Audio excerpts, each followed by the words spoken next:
Masechet Kiddushin Daf Yod Aleph. Today we're talking about Beth Shamai's opinion on the minimum amount of money you can use for Kiddushin. Beches Beth Shamai Omrim Bedinar, as opposed to Beth Hillel, who said that you can use the smallest coin possible. It would be like a penny in today's United States currency. There is no smaller denomination, so you just can't possibly pay anything smaller. So that was Beth Hillel's opinion. But Beth Shammai says a dinar, which is about 80 times the value of a peruta, so it's significantly more. We're going to see today four explanations for Beth Shammai's opinion. Mai ta'amayu Beth Shammai. What's his reason? What's his source? Amar Rabbi Zera sheken isha makpedet al asma ve'en mitkadeshet bepachot medinar. Rabbi Zera explains that women are particular about their dignity, and they're not going to give themselves over in marriage for such a small amount as a peruta, right? That's just like a quarter. That's not dignified. Should be at least a dinar. Now, even the dinar is still probably less than $100, so it's not that we're buying the value of a person. If you had to actually value a person, then you wouldn't be able to afford anybody. There's no value. You can in infinite value. But we're not buying the person. We're just using an item that's worth something to represent the husband's desire that he wants to marry her, and she, through accepting that, gives it over. So it's not the actual value of the person in any case. Nevertheless, we want to use something that will be respectable, and a woman's not going to want to give herself over for something not respectable. This is true also today, even though really today the halacha is like Bet Hillel. So we use a peruta. Okay, you could use a Mickey Mouse coin, right? You could use just a quarter. But nevertheless, nowadays, no woman's going to be happy if a man does Kiddushin with a plastic ring, but rather she's going to want, a silver ring, even though it's only worth whatever $200. It's not such a big deal, but symbolically, it's something respectable. Or if you use a coin, you use a $50, all right, or a silver dollar. Use something that is somewhat dignified. It's not the actual value, but it should be something that will be respectable. So that's Rabbi Zera's explanation. That it's subjective to the woman's taste, and generally a standard woman will feel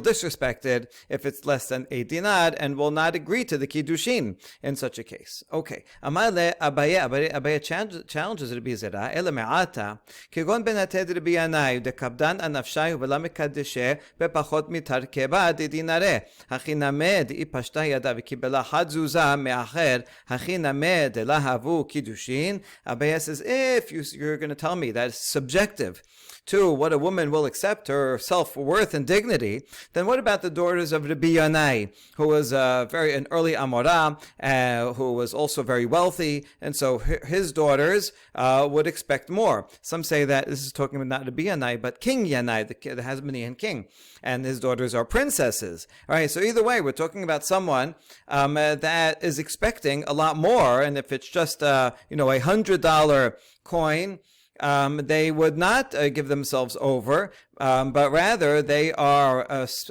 particular about their dignity, and they would not agree to Kiddushin if it was less than a vessel full of dinarim. So, in that case, let's say a man came and gave one of these princesses one zuz, meaning 1 dinar, and she took it and accepted it. Would you say that's it would be an invalid kiddushin? In other words, are you going to say that this would be subjective to each woman, and if each woman, depending on their tax bracket and class, so then the kiddushin would have to be 1 dinar, 100 dinar, a whole vessel full of dinarim, right? So then you're going to have, every woman is going to have a different assessment.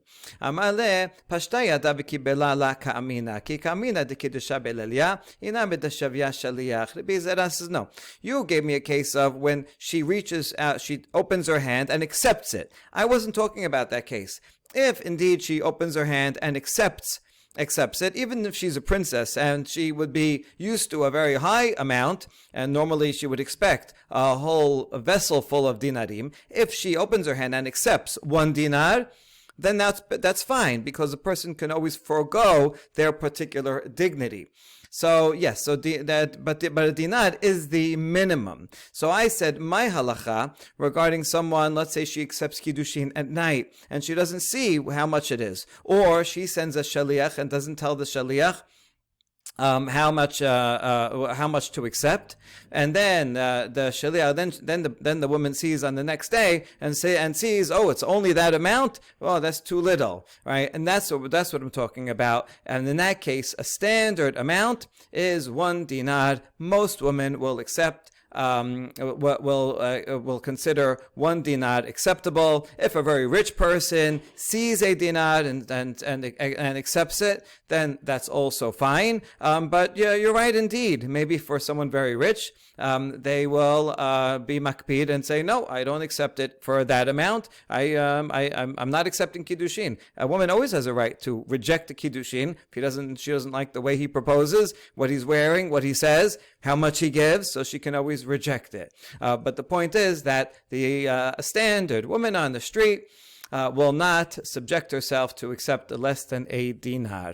Okay, so that's the first answer. We're going to see the last answer is actually similar to this, except it's not dependent on the mindset of most women, but rather the rabbis themselves impose a minimum of respectability. Okay, second answer. Rav Yosef Amar, Tamar de Bet Shamai ke Rav Yehuda Amar Rav Aseh. Tamar Rav Yehuda Amar Rav Aseh. Kol kesef ha'amur batorah, kesef sori. V'shel dibrehem, kesef medina. Rav Yosef says that the reasoning of Bet Shamai is in accordance with what Rav Yehuda Amar said in the name of Rav Aseh. Because he said, anytime it says the word kesef in the Torah, we're referring to money, silver denominations that are minted in Tyre, up in the north. In fact, in Tyre, they had these Tyrian coins. You can go buy one today. In fact, I'm going to do officiate at a wedding, and the groom bought a silver coin from Tyre to use, a machasita shekel that is 94% silver. So this is indeed the case. This is what it's going to be in a couple of days from now. So it's very relevant. So in Tyre, they had these silver coins. And so the smallest coin there was a dinar made out of silver. So anytime the Torah says the word kesef, and now regarding Kiddushin, it doesn't say kesef directly, but it does say ki yikach ish isha and kicha misedeh Ephron, and Abraham bought the field which says kesef. So any law that's in the Torah that requires kesef, you have to use this silver coins, and the smallest is a dinar. But however, a derabanan law, that you could use the local currency, the locally minted currency. They use copper, and there that's the smallest value is ma'ah, which is 1/8 of the silver one. So if it's a drabanan law, then you can use the smaller one, but any deoraita law, you have to use a dinar, and this is a deoraita law, and therefore you have to use the dinar. Okay, good. So this seems like a good answer. We're going to challenge it, but first we want to do a full analysis of this statement. Gufa, Amar Rav Yehuda Amar Rav Aseh. Kol kesef hamor b'Torah kesef suri, v'shel divrehem kesef medina uchlalahu. Is this indeed a general principle that applies in all cases? That anytime there's a biblical denomination, we use the silver one from Tyre, whereas when it's the Rabbanan law, we use a copper one that's provincially minted. Bahare ta'ana dichtib ki ten ish el re'ahu kesef o kelim lishmor utanan. Regarding the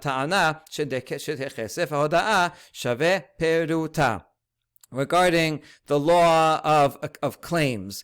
So this is based on the pasuk that says if a person gives to his friend kesef, there you go, a biblical word kesef, silver or kelim or vessels to watch, and something goes wrong. Now there's a Mishnah based on this in Masechet Shavuot that says Shivat HaDayanin, an oath administered by judges. This would be for Modeh B'Miksat.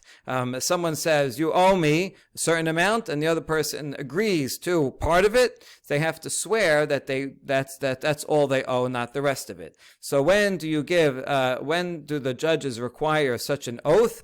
Only only if the minimum amount of the entire claim is at least 2 kesef, and the other person admits to at least a shaveh peruta. Right? It has to be at least that number. If the original amount owed was only 1 kesef, then you would not have you would not administer an oath. Or if the admission was less than a peruta, also there would be no oath. So here's a question: if this is based on the pasuk of kesef or kelim, so the word kesef, you just said, according to the rule of Rav Aseh, that kesef, the minimum is 1 dinar. But here it says you need 2 silver dinarim. Why? So you see that this is a problem.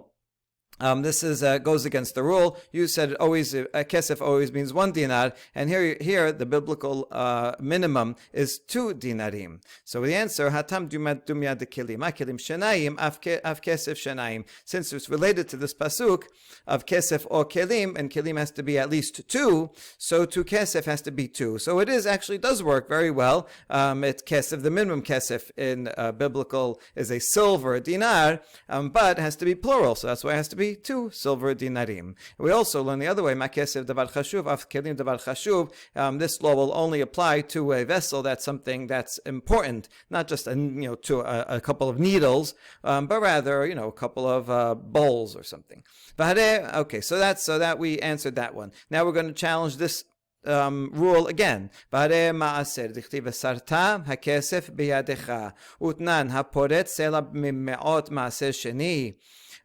So if you have maaser sheni, which is fruit that the farmer has, and he lives up in Haifa, and it's too hard to carry all that fruit all the way to Yerushalayim, so he can redeem the fruit with money. The pasuk says he binds up the money in his hand, and then he carries it to Yerushalayim. So, because it's a lot easier to carry money than to carry the fruit. Now, it says the word kesef. So here you go. We're talking about a biblical law. And regarding Maaser Sheni, there's a Mishnah that talks about if someone has copper coins that he used to redeem his maaser sheni, and then he wants to convert those copper coins, which is a lot of them, to a silver coin, because that'll be easier to carry a smaller amount of silver coins than many copper coins. And the Mishnah then discusses how exactly to do that. What do you see from here? That originally it was permitted for him to redeem his fruit with copper coins, even though it says vesarta hakesef,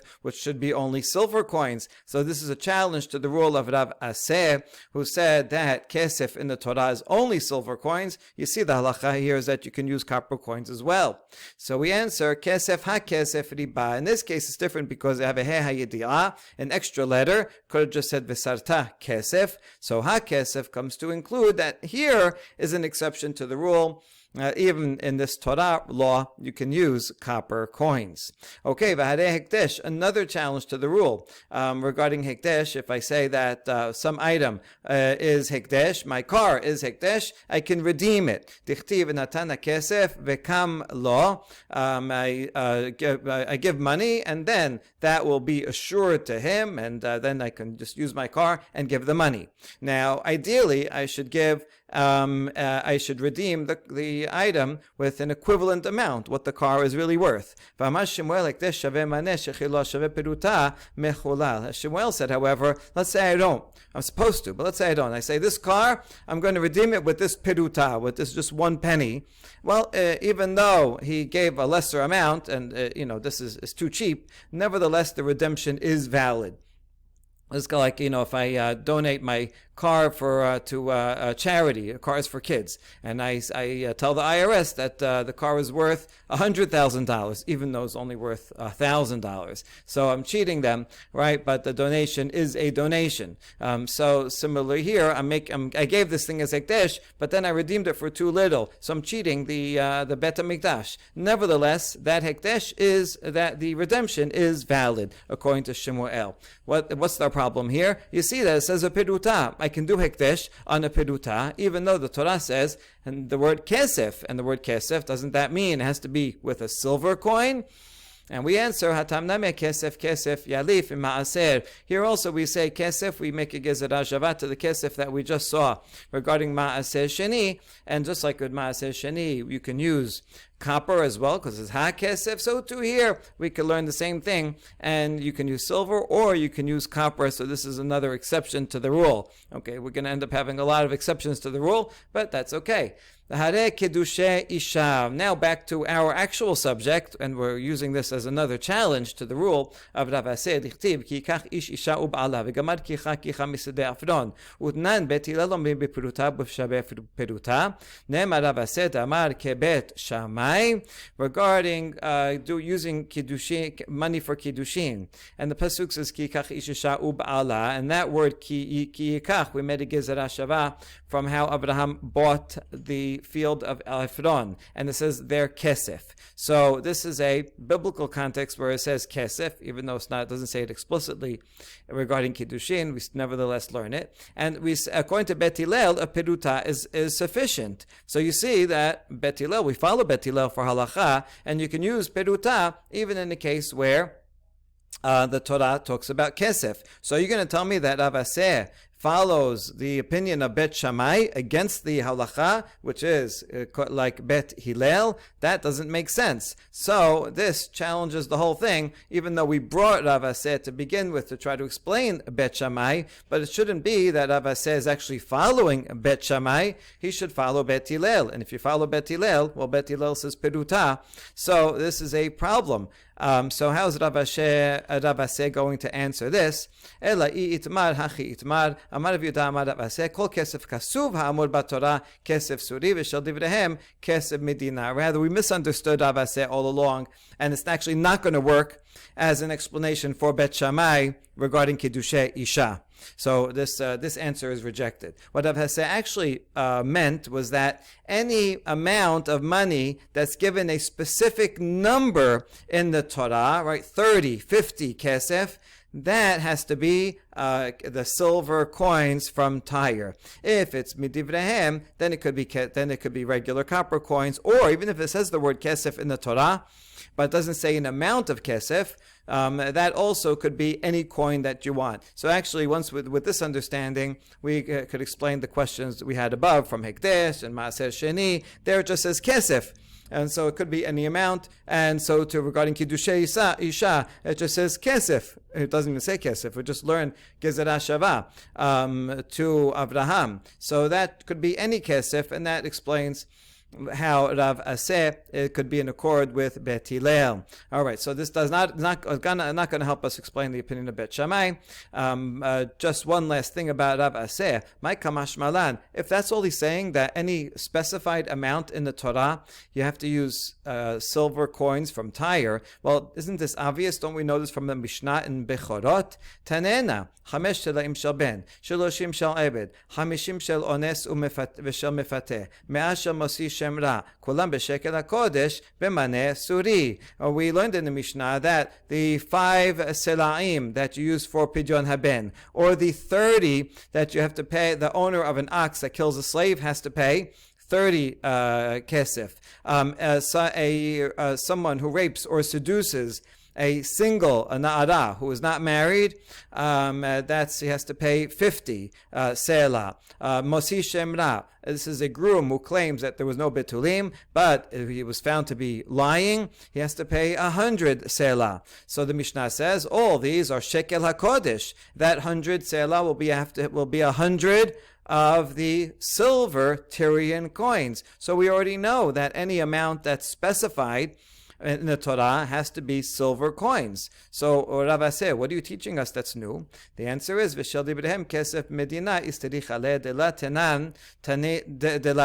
Oh, we need it for the second half of a statement, that anytime you have a D'Rabbanan law, there you can use any coins. That's because that's not mentioned in the Mishnah. Tetanya hatokeh lachavero noten lo sela v'lo tema may sela arba zuzeh ela may sela palga zuzah de'abidi inashe dekaru palga zuzah istera. As it says in a braita, if someone hits his friend, let's say he slaps him on the side of his face, on his ear, so he has to pay 1 selah. Now, what does that mean, 1 selah? This is a D'Rabbanan law. So don't say selah means 4 zuz.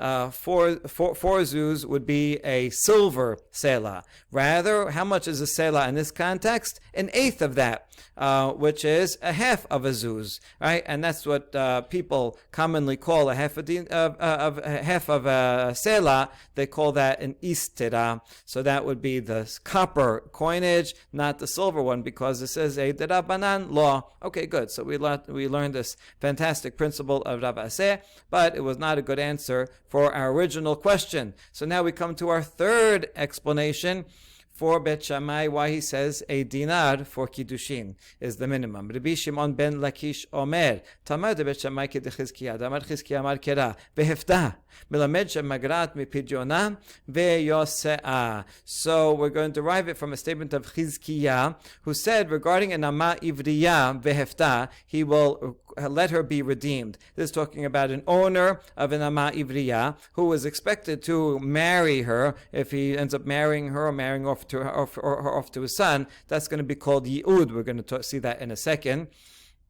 in which he designates her to be his wife. But if not, if he decides not to marry her, then he has to help her get redeemed. Now, anytime you redeem an ama ivriya, this applies to an eved ivri as well. If he wants to be redeemed, if he can, let's say he gets money or someone else can redeem him, so then you calculate pro rata, the amount of years that they were there, and the amount compared to the original sale price. So let's say it's a regular eved ivri for 6 years, and he was sold for $100, and now he wants to be redeemed after 3 years, so the owner will have to get paid $50, and then the Eved Ivri can redeem himself. That's what we learned from Vehefda. Now, let's analyze. So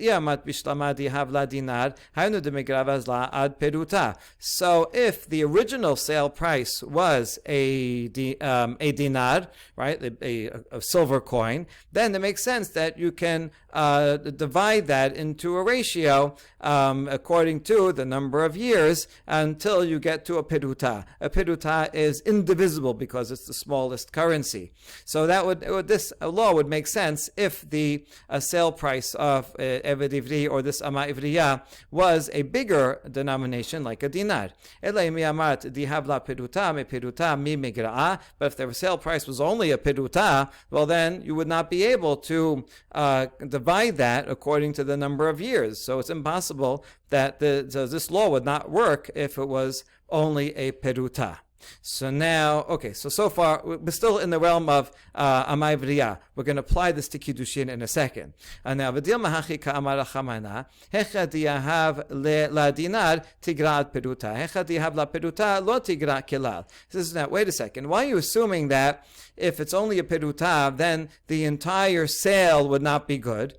Maybe it's saying as follows: if the sale price was a dinar and she wants to be redeemed in the middle, then you can divide that into a ratio, and that's fine. But if the original sale price was a peruta, then there's no possibility of any deduction. And if you want to redeem that maidservant in the middle, then you'd have to pay a full peruta because there's no way to cut it in half. But maybe the law still applies, right? And the sale still goes through just fine. It's just that the redemption will not be will not be divided. But maybe this whole law would still apply even if the sale price was a peruta. So we say, no, it can't be. La sakadatech dum yadi yaud ma yaud afagav di ba mi'aed iba la mi'aed kol echad la maseh mi'aed la havu zibine zibine hachaname kol echad la maseh migra'a la havu zibina zibine. We're comparing this to yi'od, which is the process by which the owner designates this ama ivriya as a wife for himself or his son. This is kind of like an act of Kiddushin, right? Saying that now you are betrothed unto me, you are designated unto me.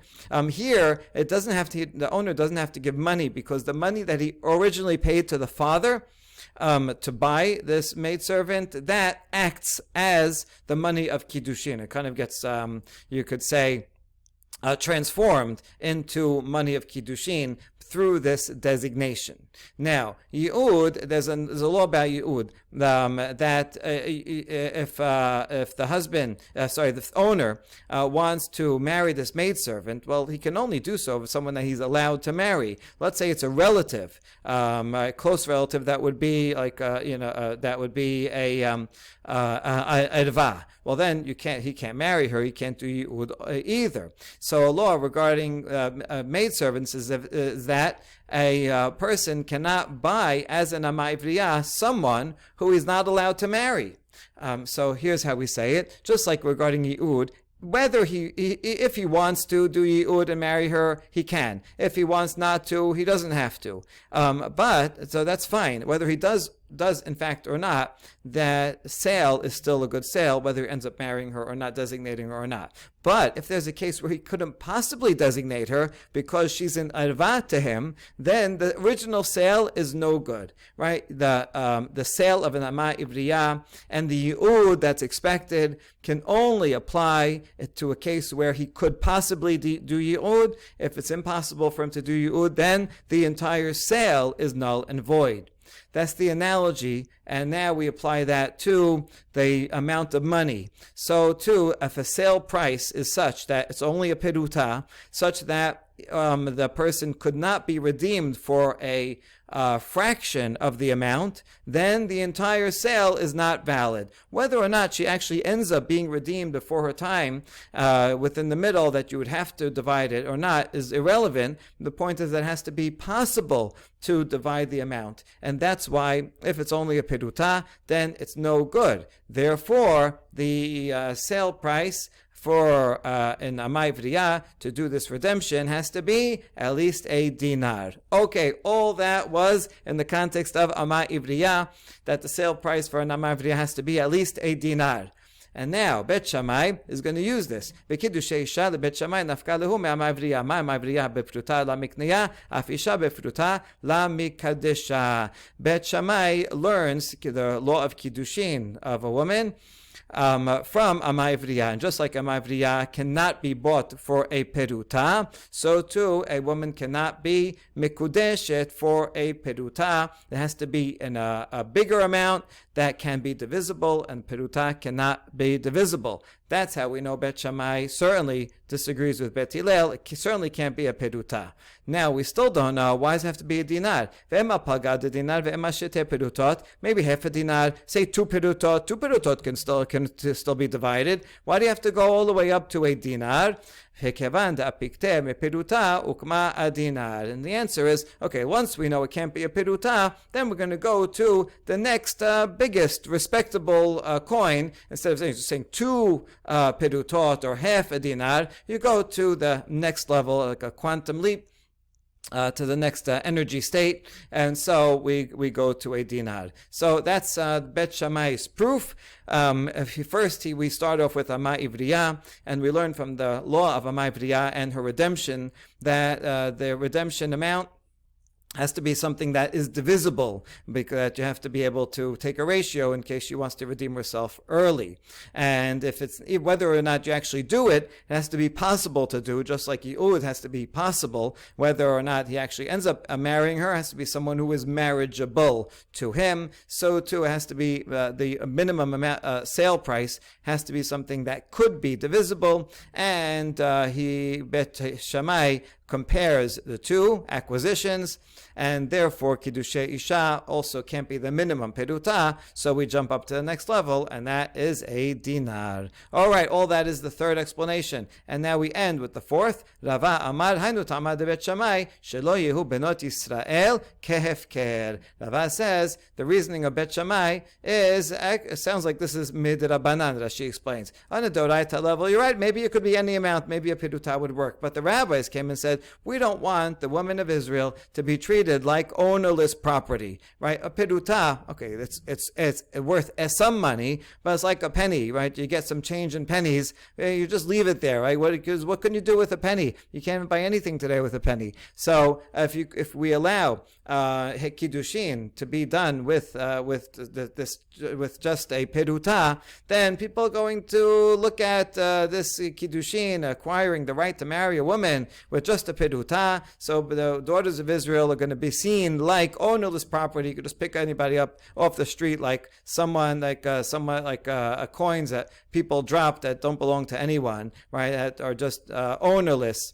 And it makes it too easy, makes it disrespectful. Therefore, Bet Shammai says, the rabbis decided, at least a dinar, it should be something that's some respectable amount, right? Something made out of silver, a silver coin, that already, not that it's worth that, not that even that is worth the value of a person, but still, it shows that some respect for the bride, that he is now going to be that he's doing that she will be mikudeshet with this amount that is respectable. So you see, Rav's answer at the end is actually similar to the beginning, except that the first answer was subjective to particular woman. It says, well, most women they have self-worth and self-dignity that they would not give themselves over for us in dinar. And what if it's more? What if it's someone that's a princess? Okay, so we got into that complication. But Ava is saying, no, it's not that the women themselves that are saying that, but rather the rabbis themselves are looking out for the dignity of women and saying, we don't want, even if a woman herself would say, yeah, it's okay, I don't mind taking a peruta. No, we say, no good. We're going to require, the rabbis are going to require that every groom respect his bride enough to give her a silver coin. Baruch Adonai Le'olam, Amen ve'amen.